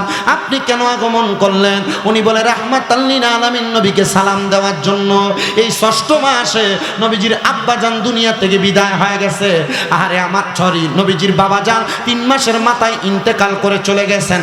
আমার নবী রাহমাতুল লিল আলামিন নবীজির আম্মা জান বলে, আমি দেখলাম 6ম মাস আগমন করলো। আমি জিজ্ঞাসা করলাম, আরেকজন নবী, আমি বললাম আপনার নামটা কি, পরিচয়টা কি? উনি বলেন, আমার নাম হযরতে মূসা আলাইহিস সালাতু ওয়াস সালাম। 6ষ্ঠ মাস, আমার নাম হযরতে নূহ আলাইহিস সালাতু ওয়াস সালাম। আপনি কেন আগমন করলেন? বলে আমি রাহমতের নবীকে সালাম দেওয়ার জন্য। 8ম মাসে আরেকজন নবী আসলেন, 9ম মাসে আরেকজন নবী আসলেন, যার নাম হযরত ঈসা রুহুল্লাহ। বলে আপনি কেন আসলেন? বলে রাহমাতাল লিল আলামিন নবীকে সালাম দেওয়ার জন্য। 8জন জন 7 জন নবী নবীজিকে জন্মের স্বাগতম, 9 জন নবী নবীজিকে জন্মের স্বাগতম জানানোর জন্য আগমন করলেন। এ পর্দার অন্তরালের আমার মা, এ যুবক ভাইরা, মুরব্বী বাবারা, নবীজির আম্মাজান বলে 9 মাসে 9 জন নবী আমাকে সালাম দিতে আসে নাই, তারা সালাম দিতে আসছে আমার গর্বে যে রাহমাতাল লিল আলামিন নবী আসছে ওনাকে সালাম দেওয়ার জন্য। কিন্তু আমি আমেনা অনুভব করতে লাগলাম রে, আমার গর্বটা তেমন কোনো উঁচু হয় নাই। আমি অবাক হয়ে গেলাম। তার মানে বোঝা যায় রহমতের কোনো ওজন হয় না, রহমতের কোনো সাইজ হয় না, রহমতের কোনো পরিমাপ হয় না। আল্লাহ তাআলা এমন একটা রহমত মা আমেনার গর্বের মধ্যে দিয়া দিছে, ওই রহমত সাধারণ রহমত না, ওই রহমত হলো রাহমাতুল লিল আলামিন। নারে রিসালাত ইয়া রাসূলুল্লাহ, মারহাবা পড়ে আর মুহাব্বতে পড়েন মারহাবা। এ মুসলমান ইমানদারেরা, নবীজির আম্মাজান বলেন 10 মাসের মাথায় যখন আমি নবীজির আম্মাজান হযরত আমেনা আমার ঘরে অবস্থান করি, এমন টাইমে আমি হঠাৎ করে দেখলাম আমি আমেনার ঘর থেকে আল্লাহর কাবা ঘরটা দেখা যায়। পর একটা কাপড় হলো সাদা রঙের, একটা কাপড় হলো কালো রঙের, একটা কাপড় হলো সবুজ বর্ণের। এই 3টা কাপড় যখন আগমন করলো, আমি মা আমেনা তাকে দেখলাম এই কাপড়ের মাঝখান দিয়া একটা সুন্দর নূরানি চেহারাওয়ালা একটা মহিলা আগমন করলো। উনি সোজা আমার ঘরের মধ্যে প্রবেশ করলেন। আমি ওনাকে প্রশ্ন করলাম, হে আমেনা, আমেনা আপনি কি প্রশ্ন করলেন? মা আমেনা ডাক দিয়া বলেন, হে জগৎবাসী রে, আমি প্রশ্ন করলাম কে গো আপনি, আপনার পরিচয় কি? উনি আমার জবাব দে, আমারে তুমি চিনো না, আমি হইলাম হযরতে আদম নবীর স্ত্রী, আমার নাম হলো হযরতে হাওয়া। জোরে শুনে পড়েন না মারহাবা। হযরত হাওয়া যখন আগমন করলেন, হযরতে মা আমেনা জিজ্ঞাসা করলেন, গো মা আপনি কেন আগমন করলেন? বলে আমার আল্লাহ তাআলা রাহমাতাল লিল আলামিন নবীকে স্বাগতম জানানোর জন্য পাঠাইছে। এ বাবা, এই এলাকায় জঙ্গল দিতে কোনো সন্তান জন্ম নিলে আপনাদের এলাকায় দাইমাকে ডাইকা আনা হয়, হসপিটালে জন্ম নিলে নার্সকে ডাইকা আনা হয়, কিন্তু আমার নবী দুনিয়াতে জন্ম নিবে মানে জন্ম শব্দের অর্থই হলো মিলাদ, জন্ম শব্দের আরবি হলো মিলাদ। আমার নবীর মিলাদ হবে গো, আমার আল্লাহ তাআলা জান্নাত থেকে মা হাওয়ারে পাঠিয়ে দিছে। জোরে সুরে পড়েন সুবহানাল্লাহ। মা আমেনা ডাক দিয়া বলে, ও জগৎবাসী গো, আমি এবার তাকে দেখলাম আরেকজন মহিলা আগমন করলো। আমি জিজ্ঞাসা করলাম আপনার নামটা কি? উনি বলে আমার নাম হযরতে মরিয়ম আলাইহিস সালাতু ওয়াস সালাম। আপনি কেন আসলেন? বলে নবীকে সালাম দেওয়ার জন্য, নবীকে রিসিভ করার জন্য। আমেনা বলে আরেকজন মহিলা আগমন করলো, ওনার নাম হলো হযরতে আসিয়া। আমি জিজ্ঞাসা করলাম কেন আগমন করলেন? উনি বলে নবীকে স্বাগতম জানানোর জন্য। হযরত হাওয়া, হযরত মরিয়ম, হযরতে আসিয়া, এবার চতুর্থ আরেকটা মহিলা আগমন করলো। মা আমেনা ডাক দিয়া কয়, কে গো আপনার পরিচয় কি? বলে আমার নাম হলো হযরতে হাজেরা। আপনি কেন আসলেন? বলে নবীকে সালাম দেওয়ার জন্য। মা আমেনা বলে আমি তাকে দেখলাম তাদের 4 জনের হাতের মধ্যে 4টা পেয়ালা নেওয়া, ওই পেয়ালার মধ্যে কি জিজ্ঞাসা করলাম, তারা আমার উত্তর দেয় এগুলা হলো শরাব। ও মা, ওই শরাবগুলা কিসের শরাব? বলে একটা শরাব হলো জান্নাতের কাউসারের পানি, আরেকটা শরাব হলো শারাবান তাহুরা, আরেকটা শরাব হলো জান্নাতের লাবান মানে দুধ, আরেকটা শরাব হলো জান্নাতের মধু।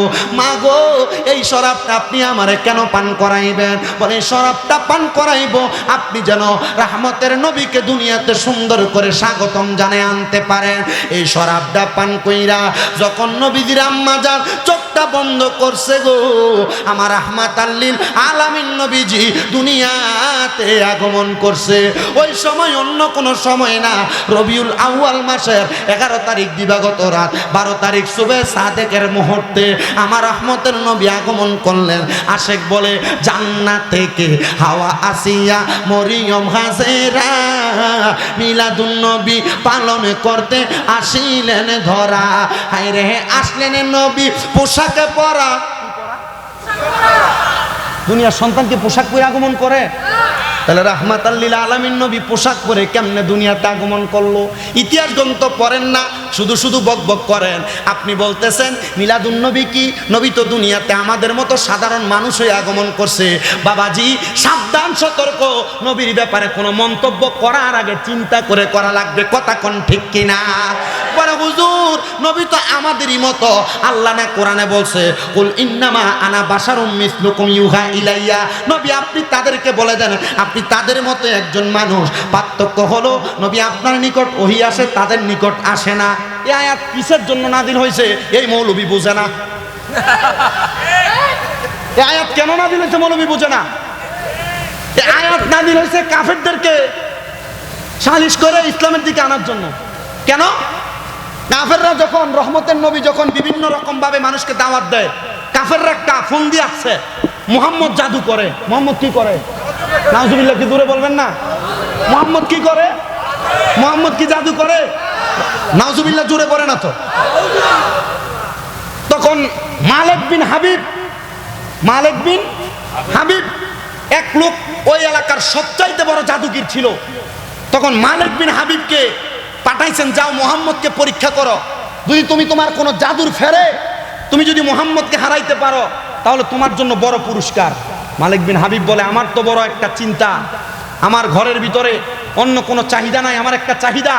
সে মালিক বিন হাবিবের একটা কন্যা ছিল যে অন্ধ ছিল। কি ছিল? কথা বলে না, কি ছিল? অন্ধ ছিল।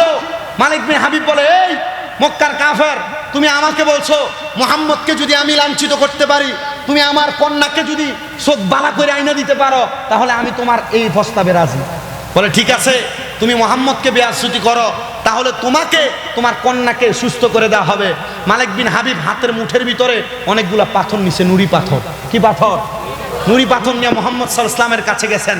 হে আব্দুল্লাহর বেটা মুহাম্মদ, ডাক দিয়ে ভাবে বলে ইহুদিদের আচরণ, আশেকের আচরণ আর মুনাফিকের আচরণ কি একরকম হতে পারে? কথা বলে আমরা আশেক, এই জন্য আমরা রসুলকে ইয়া রাসূলুল্লাহ বলে ডাক দেই। জোরে বলেন মারহাবা। আর বাংলার সমাজে বহু মানুষ ইয়া রাসূলুল্লাহকে ফালতু বলে, ইয়া রাসূলুল্লাহকে বাজে বলে। আমার কথা হচ্ছে যে বলে সে তার মতো, ইয়া রাসূলুল্লাহ ফালতু নয়। সাহাবায়ে কেরাম নবীকে ইয়া রাসূলুল্লাহ বলেছে, এটার প্রমাণ ইবনে মাজাহ শরীফের একটা হাদিস।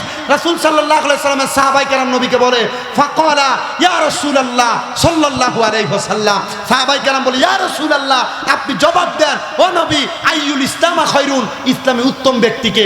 নবী বলে কয়লা রাজুলুন দাইফুন মুস্তাদাফুন যু তিমরাইন লা ইউবাহু লাহু লা আকসামা আলাল্লাহি লা বাররা, ওই ব্যক্তি উত্তম যার চেহারার দিকে তাকাইলে আল্লাহর কথা মনে হয়। এই হাদিসে সাহাবায়ে কেরাম নবীকে ইয়া রাসূলুল্লাহ বলে সম্বোধন করেছে। তো বলে আমরা যদি ইয়া রাসূলুল্লাহ বলি এটাতে কোনো বাধা আছে? কে করছে ইয়া রাসূলুল্লাহ? তাহলে সাহাবায়ে কেরাম নবীকে ইয়া রাসূলুল্লাহ বলছে। মারহাবা। আপনাদের কষ্ট হচ্ছে, অসুবিধা হচ্ছে আপনাদের? ইয়া রাসূলুল্লাহ কি বলবে চলবে না বন্ধ থাকবে? বেশি বেশি ইয়া রাসূলুল্লাহ চলবে না বন্ধ থাকবে? নারে রিসালাত, নারে রিসালাত, নারে রিসালাত। যখনই নারে তাকবীরের স্লোগান হবে সাথে সাথে নারে রিসালাত হবে। কেউ যদি বলে না চলবে না, এটা ভালো না, এটা স্লোগান, ওই স্লোগান, আমাদের মানার কোনো দরকার? আল্লাহ আমাদেরকে বোঝার তৌফিক দান করুন। কষ্ট হচ্ছে আপনাদের, বুঝতে অসুবিধা হচ্ছে আপনাদের? মালিক সিনার আয়েশা নবীকে বলে এ মুহাম্মদ বলো আমার হাতে কি? মুহাম্মদ সাল্লাল্লাহু আলাইহি ওয়াসাল্লাম বলে আমি বলবো না, হাতে যা আছে এগুলা বলবে। জোরে বলবেন না? আসতে বললেন সুবহানাল্লাহ। এই মালিক সিনান, আমি বলবো না, তোমার মুঠে যেটা আছে সেটা বলবে। বলে বলেন আপনি কি পাওয়ার দেখাবেন? মালিক বিন সিনান বলেন আমি আমার মুখটা খুলি নাই, মুখের হাতের পাথর ওই ভিতরে থাইকে পরে লা ইলাহা ইল্লাল্লাহু মুহাম্মাদুর রাসূলুল্লাহ সাল্লাল্লাহু। এই পর্দার অন্তরালের মা বোনেরা, নামাজ পড়ো না, পর্দা করো না, কোরআন পড়ো না।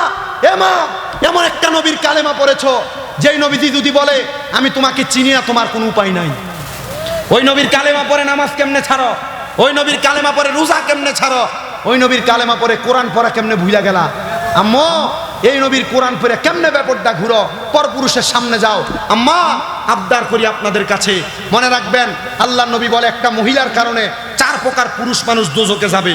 কোনো স্বামী যদি তার স্ত্রীকে পর্দা না করায় ওই স্ত্রীর কারণে স্বামী দোজখে যাবে। কোনো সন্তান যদি তার মাকে পর্দা না করায় তাহলে সন্তান তার মার কারণে দোজখে যাবে। কোনো ভাই যদি তার বোনকে পর্দা না করায় তাহলে ওই ভাই তার বোনের কারণে দোজখে যাবে। আর কোনো কোনো বাবা যদি তার মেয়েকে পর্দা না করায়, তাহলে ওই বাবা তার মেয়ের কারণে দুজকে যাবে। এই 4 প্রকার ব্যক্তি দুজকে যাবে। এবার আপনাদের সিদ্ধান্ত, আপনারা দুজকে যাবেন না মহিলাদেরকে পর্দায় ঢুকাবেন। হুজুর পর্দায় ঢুকাবো, আমি বাড়িতে দেয় পর্দার কথা বললে বেটি আমার ধমক দেয়। এমন মহিলা সমাজে আছে না নাই? মা, আমি আপনাদের সন্তানের মতো আপনার পায়ে হাত দিয়ে বলি, মা স্বামীকে ধমক দিয়েন না, স্বামীর কথার উপর কথা বলেন না। আল্লাহর নবী বলে ওই ঘর জাহান্নাম যেই ঘরের মধ্যে স্বামীর উপর মহিলার গলার আওয়াজ শোনা যায়। আর আপনার স্বামী কোনো কথা বললে আপনি আপনার স্বামীর কথার উপর বলেন তুমি বুঝো না, এ মা, জান্নাতে যাওয়া বন্ধ হয়ে যাবে স্বামীর মনে কষ্ট দেওয়ার কারণে। আর আপনারা ঠিক করেন না, মহিলা কোনো কাজ করলে উল্টাপাল্টা হইলে আপনি আপনার বউর মা বাবার নাম তুলে গালি দেন। কে বলেছে? রহমতের নবী বলে, হে দুনিয়ার পুরুষেরা, তোমরা তোমাদের নারীদেরকে, মহিলাদেরকে, স্ত্রীদেরকে তাদের মা বাবার নাম তুলে গালি দিও না। ইয়া রাসূলুল্লাহ, কেন? নবী বলে, আমি মহিলাদের বাবা।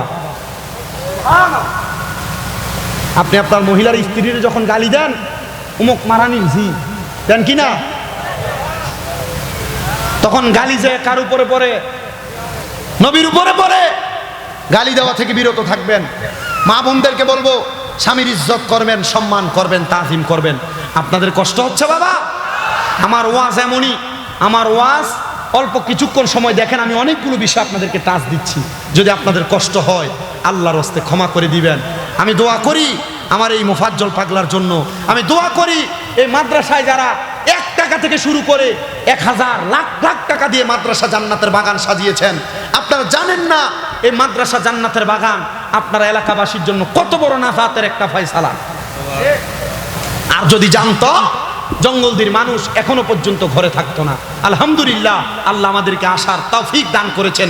সবাই দুরূদ শরীফ পড়েন, আল্লাহুম্মা।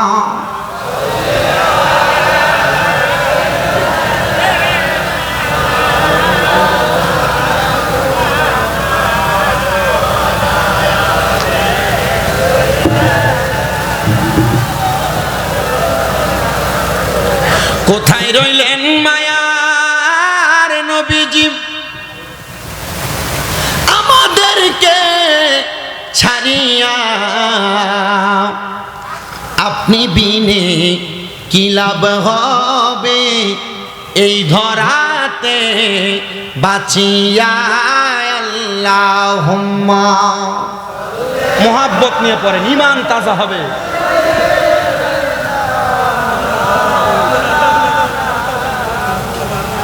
وعلى آل سيدنا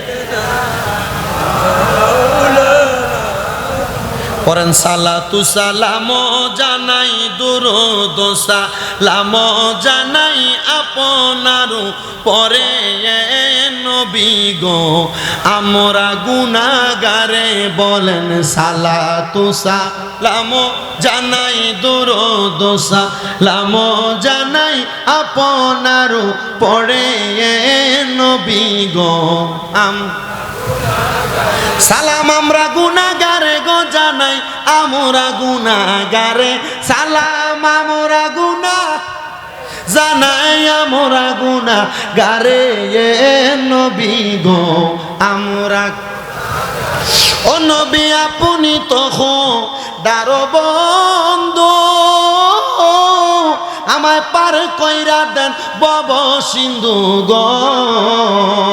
আপনি দয়া না করিলে, আপনি দয়া না করিলে কে করিবে মোরে নবী গো, আমরা গুনাহ। এ বলেন সালাতু সালাম জানাই, দুরূদ সালাম জানাই আপনার পড়ে নবী গো।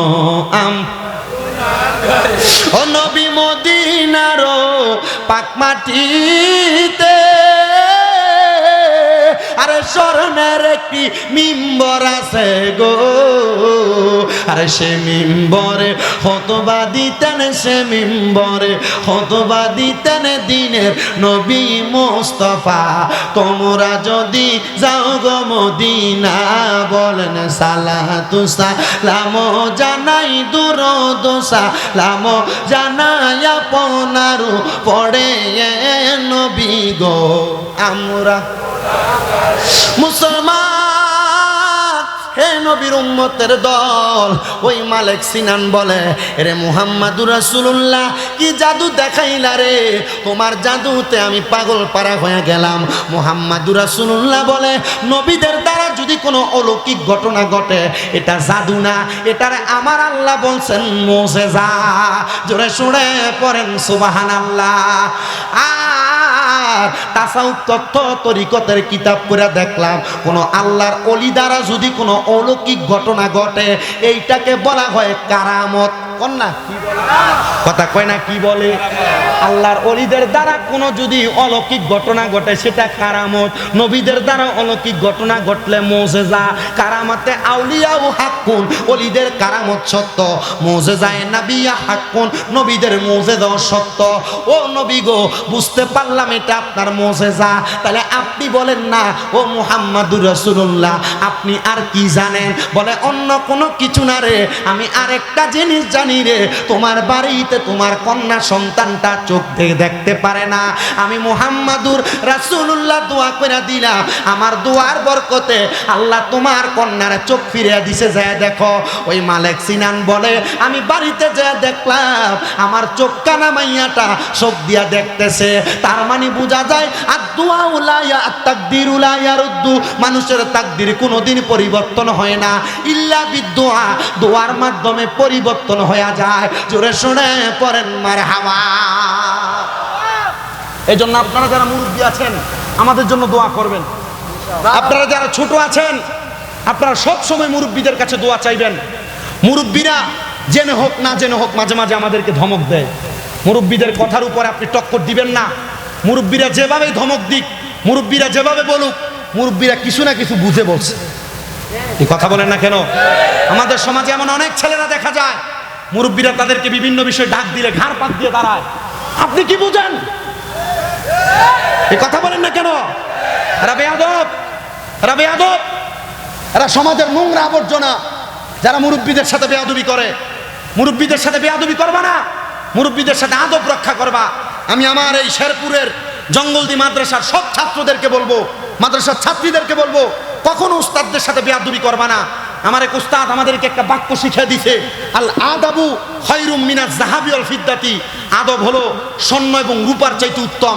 যদি বেয়াদবি করেন, বেয়াদব রাস্তাঘাটে পাওয়া যায়, আদব স্বর্ণ রূপার থেকে উত্তম বলছে। স্বর্ণ রূপা বাজার থেকে কিনে পাওয়া যায়, আদব টাকা দিয়ে কিনে পাওয়া যায় না। কথা বলেন ঠিক কিনা?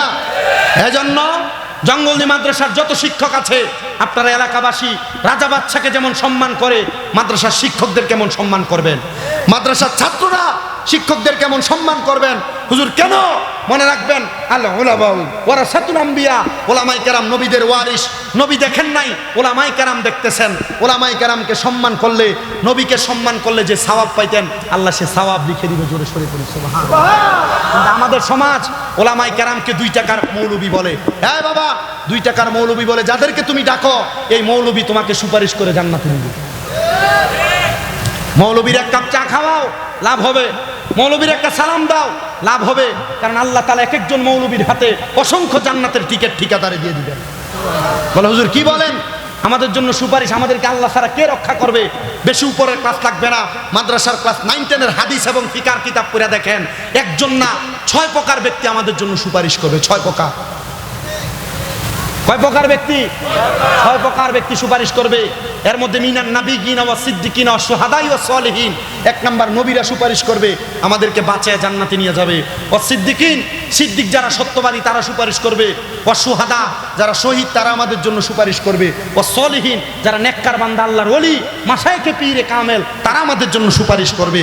এরপরে আও হাদিস শরীফের মধ্যে বলে আল উলামা, ওলামায়ে কেরাম সুপারিশ করবে। চিন্তা করে দেখছেন, আমাদের জন্য সুপারিশ করবে মানে বুঝেন, মানে আপনার জন্য সুপারিশ করবে। আল্লাহ এই গুনাহগার গুনাহ করছে, বুঝে নাই, ছেড়ে দেন। আল্লাহ বলবে তাদের ইজ্জতের কারণে ছেড়ে দিবে। আপনার কাছে ওলামায়ে কেরামকে সম্মান করতে কষ্ট হয়, আল্লাহর ওলিদেরকে সম্মান করতে কষ্ট হয়। আল্লাহর ওলিদের হাতের মধ্যে চুমা দিলে আপনার মুখে দিয়ে বেদাতের ফতোয়া আসে। আপনি বলতে থাকেন, আল্লাহ তাআলা আমরা যারা এই আমলগুলো করতেছি, আল্লাহ এগুলোর ফায়দা আমাদেরকে দান করুন। আর এই আবু দাউদ শরীফের হাদিস শরীফ পড়ে দেখলাম, মা বাবা এবং উস্তাদ যারা, ওনাদের পায়ের মধ্যে চুমা খাওয়া যায় না। আপনারা কোনোদিন আপনাদের মার পায়ে চুমা দিছেন, বাবার পায়ে চুমা দিছেন? আমি বক্তা হয়েছি আমার মা বাবার পায়ে চুমা দিয়া, আলহামদুলিল্লাহ পড়েন। আমি আমার মার পায়ে চুমা দিয়া বক্তা হয়েছি। আমি কামেল 2য় বর্ষে পড়ি ফেকাতে, আর 6টা মাস গেলে নামের আগে মুফতি লাগিয়া যাবে। তো মুফতি হওয়ার মতো যোগ্যতা আমার নাই, শুধু পরীক্ষা দিচ্ছি। আমি এতটুকু বিশ্বাস করি আমার মার পায়ে বাবার পায়ে চুমা দেওয়ার কারণে আল্লাহ তাআলা আমাকে সম্মানের আসনে এতে প্রধান বক্তা বানাইয়া কোথায় 9 ঘন্টার রাস্তা। নারে রিসালাত, আয় না নারে রিসালাত, মধ্যে অভ্যাস নাই, এখন থেকে নারে রিসালাত বলবো। মারহাবা পড়েন। মা বাবার পায়ে চুমা দিবা ইনশাআল্লাহ। মানুষের সামনে এখন যে সমাজ, মানুষের সামনে দিও না, মানুষ মনে করবে সেজদা দেয়, যেন মানুষ এটা সেজদা না বুঝে। আমি যেদিন আমার আব্বার পায়ে চুমা দিছি, আমার আব্বা কয় দেখ পোলা কি পাগলামি করে।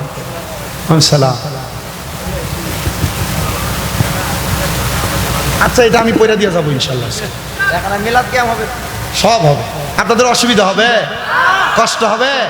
যার ভাল লাগবে পড়বে, যার ভাল লাগবে না পড়বেন। ভাল লাগে? হ্যাঁ আমি জানি শেরপুরের মানুষের ভালো লাগে। আল্লাহ কবুল করেন, আমিন পড়েন। মিলাদ কিয়াম যেমন দাঁড়ায় করবেন, নবীর শানে কেউ যদি গুস্তাকি করে তার বিরুদ্ধে একসাথে মাঠে নামবেন।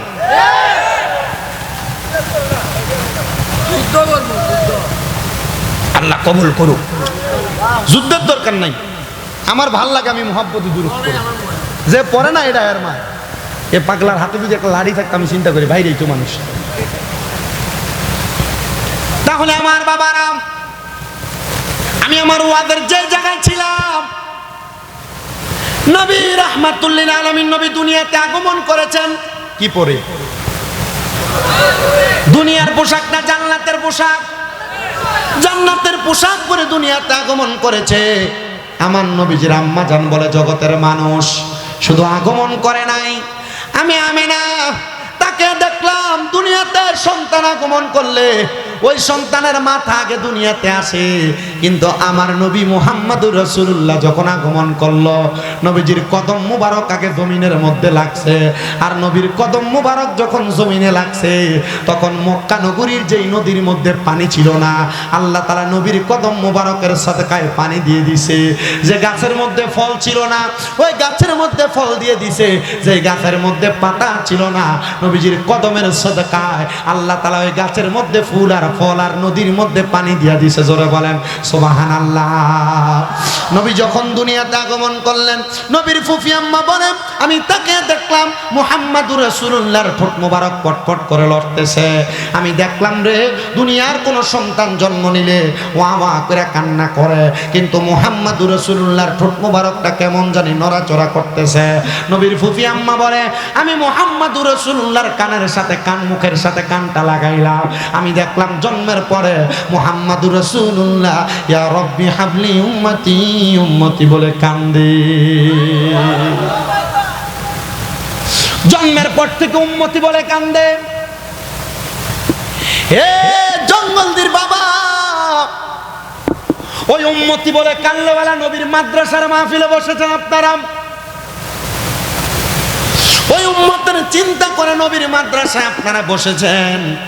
আরে মাদ্রাসার মধ্যে যে তলেবুল আলেমরা পড়ালেখা করে, তারাই তাদের সিনার মধ্যে নবীর কোরআনের শিক্ষা, নবীর হাদিসের শিক্ষাগুলা নিয়ে আপনার জন্য দোয়া করবে। আজকের ওই মিলাদুন নবীর মাহফিল আপনারা যারা বসেছেন, আপনাদের লাভটা কি হবে?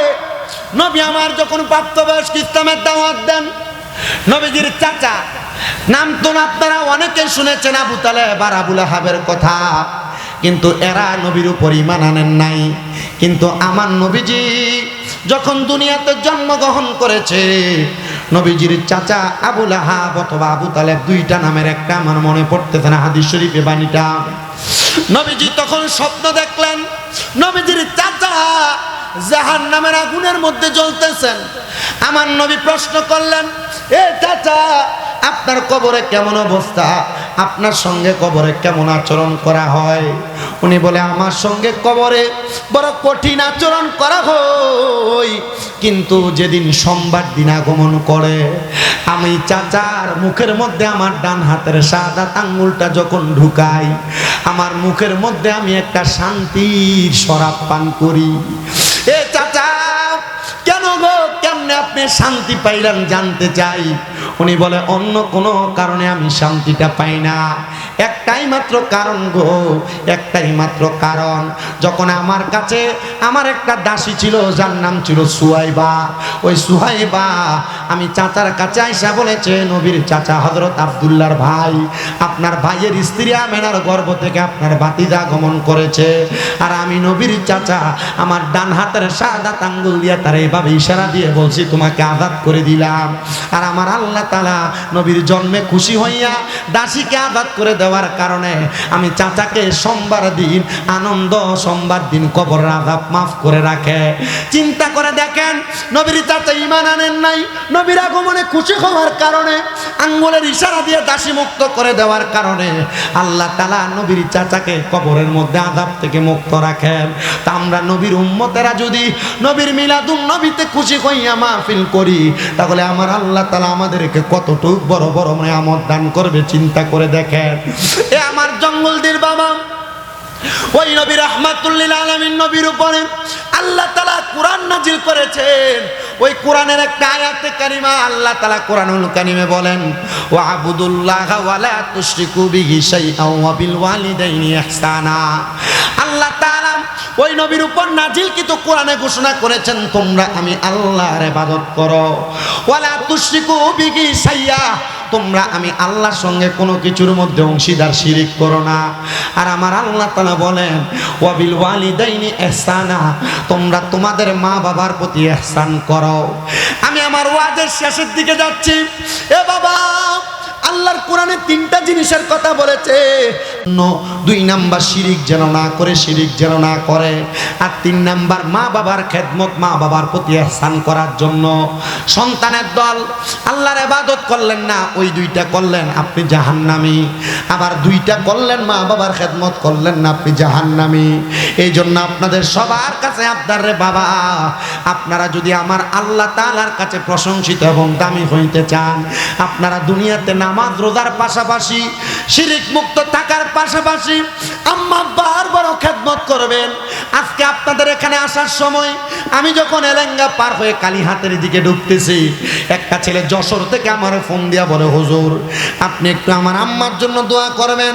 আমার বড় ভাই আমার আম্মা জানকে মাইরা ঘর থেকে তাড়াইয়া দিছে। হুজুর এখন আমার মা কোথায় আছে আমি জানি না। আমি চিন্তা করলাম, যশোরের ছেলেটার মতো কত মা পাগল সন্তানেরা তাদের মা হারাইছে, কত বাবা পাগল সন্তানেরা তাদের বাবাকে হারাইছে। আমি জানি না আজকের জঙ্গলদি জান্নাতের বাগান মাহফিলে কোন সন্তান জানি তাদের মা হারাইয়া বসে গেছে। আমি জানি না আজকের জান্নাতের বাগানে কোন সন্তান জানি তাদের বাবাকে হারাইয়া বসে গেছে। এ সন্তান, তোমার মা বাবা কবরে কেমন আছে তুমি সেই খবর জানো না। সন্তান মনে রাখবারে, ওই মা বাপকে দুনিয়াতে বাইচা থাকলে খুশি করার চেষ্টা করবা। কারণ আল্লাহর নবী হাদিসে মুবারাকার মধ্যে বলতেছে, রেদার রব্বি ফি রিদাল ওয়ালিদাইন, মা বাবার সন্তুষ্টিতে আমার আল্লাহ তাআলা সন্তুষ্ট হয়ে যায়। এ যুবক ভাই, এ মুরব্বী বাবা, তোমরা অনেকেই তো তোমাদের মা বাপরে ধমক দাও, তোমরা অনেকেই তোমাদের মা বাপরে উঁচা গলায় কথা বলো। তোমার কি লজ্জা শরম লাগে না রে? কেন তুমি তোমার মা বাবারে ধমক দাও? সন্তান দে তোর পাও আমার সামনে দে। কেউ যদি ওই মা বাবার মনে কষ্ট দিয়া থাকো, আমি আমার জিহ্বা দিয়া তোমার পাওটা পরিষ্কার করে দিব। তবু ওয়াদা করবা, ওই মার পায়ের মধ্যে ধরে ধরে মাপ চাইবা। হায় রে, আজকের মাহফিলে এমন অনেক সন্তানেরা বসে গেছে, তাদের মা বাবা তারা বড় কষ্ট করে মানুষ করছে। এ সন্তান, তোমার আব্বা জান ঈদের সময় নতুন কোনো জামা কাপড় পরে নাই। তুমি সন্তানকে নতুন জামা কাপড় কিনা পরাইছেন, কিন্তু তোমার আব্বা জান তোমার নতুন জামা কাপড় কিনা দিছে। সন্তান, তোমার কাছে টাকার অভাব নাই, কিন্তু তুমি 500 টাকা দিয়া তোমার আব্বার একটা লুঙ্গি কিনা পরাইতে পারো না। পরাইবা কেমনে? তোমার আব্বা জান তো কবরের বাসিন্দা হয়ে গেছে।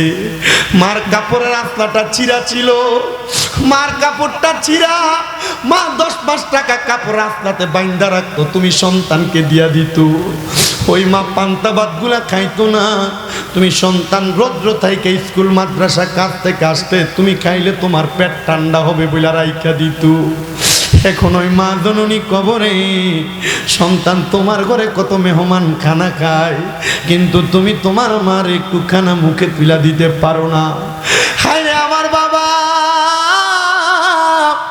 আমি জানি না এখানে এমন কোন সন্তান বসছে তার মারে বাদ দেয় না, তার বাবারে বাদ দেয় না। এমন অনেক সন্তান, এমন অনেক বিচার আসে, হুজুর মুখে তার মারে বাদ দেয় না। মা বাপ সকালবেলা এক ভাইয়ের ঘরে ভাত খায়, দুপুর বেলা আরেক ভাইয়ের ঘরে, রাত্রবেলা আরেক ভাইয়ের ঘরে।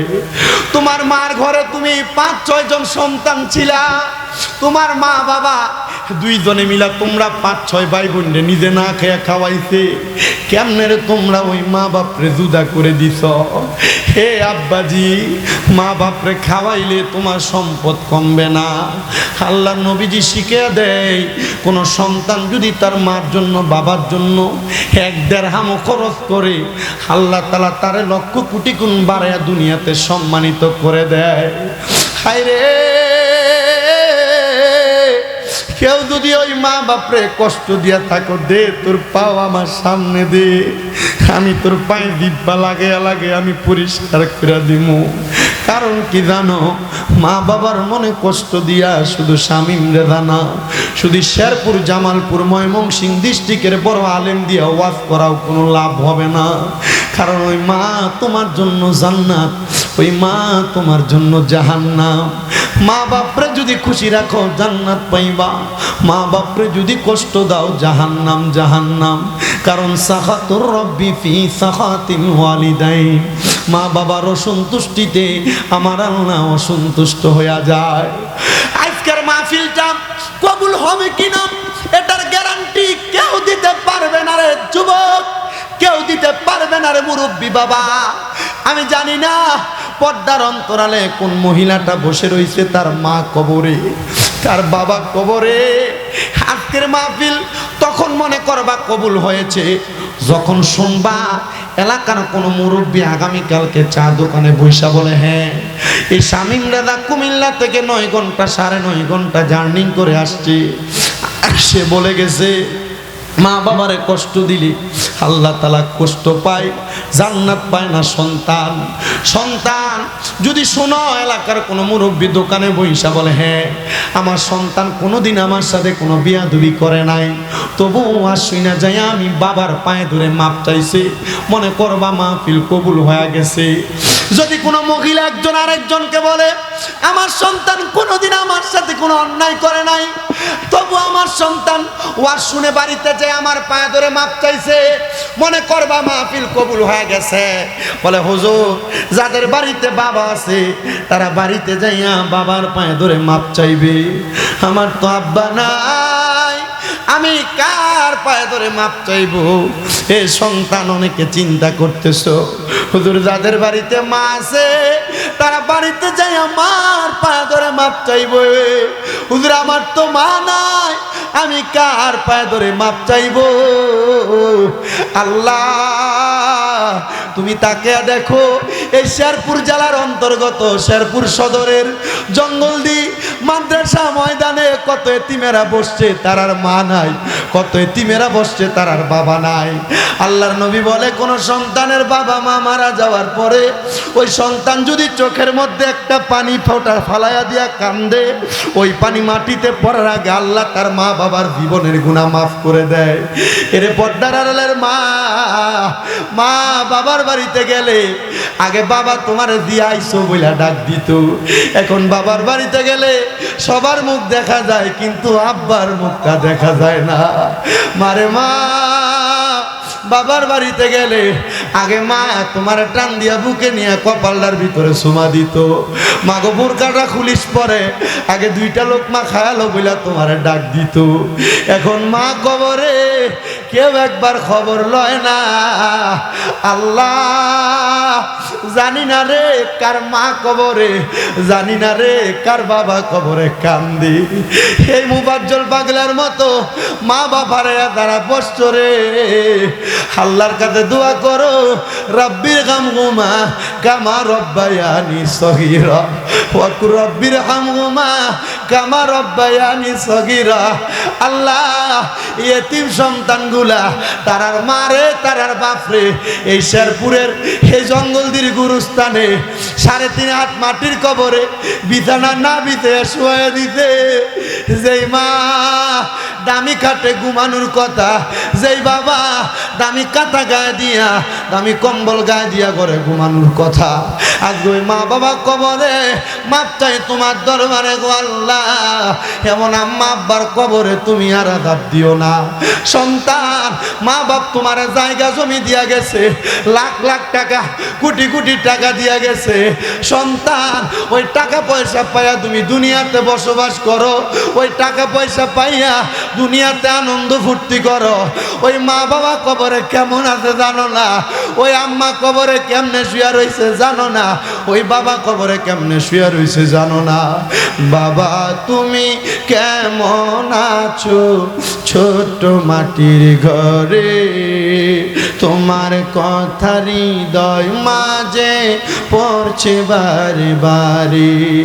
বাবা গো ও বাবা, বাবা গো ও বাবা। আগে কোনো অন্যায় করলে বাবা তোমার ডাক দিয়া বাড়ি নিয়ে যাইতো, বাবা তোমার ধমক দিত। এখন অন্যায় করো, ডাক দেওয়ার মতো কেউ নাই, কে দিব বাপ দি কবরে। আগে এক বেলা ভাত না খাইলে মা তোমার ডাক দিয়া বলতো, পেটটা দি পিঠের সাথে লাইগা গেছে, হে সন্তান একটু খানা খাও না কেন। এখন 2-3 বেলা খানা না খাইলে কেউ একবার খানা খাইছুনি বলে জিজ্ঞাসা করে না। হে সন্তান, আব্বা মাঝেই বাড়ি দিয়া গেছে, চিন্তা করো যদি না দিয়া যাইতো, যদি ভাড়া থাকতা, মাসে যদি 5,000 টাকা করে ভাড়া দিতা, 12 মাসে 60,000 টাকা ভাড়া লাগতো। ওই মা কবরে চলে গেছে, ওই আব্বা কবরে চলে গেছে। বাজারে কত সুন্দর সুন্দর আপেল আঙ্কুর মালটা আছে, আব্বা আম্মারে একটা আপেল কিনা খাওয়াইতে পারো না। হে সন্তান, আব্বাকে নিজের রাস্তায় কোনো ভালো খানা দেখলে নিজে খাইতো না, লুঙ্গির খোটে কইরা নিয়ে আসতো। আব্বা নিজে খায় নাই, এখন তোমার কাছে টাকার অভাব নাই, তুমি ওই আব্বারে একটু ভালো খাবার খাওয়াইতে পারো না বাবা কবরে। আরে মা বাপরে যদি খাওয়াইতা, মাসে যদি বাবা মার পেছনে 2,000 টাকা করে লাগতো, 12 মাসে 24,000 টাকা লাগতো।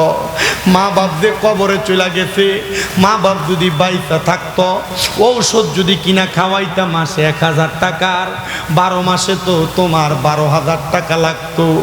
এই জঙ্গলদির মাদ্রাসাটা এমন ভাঙ্গা চূড়া পড়ে আছে, একটা সন্তান কি আসো দাঁড়াইয়া বলবা, হুজুর আমার মা কবরে কেমন আছে আমি জানি না, বাবা কবরে কেমন আছে আমি জানি না।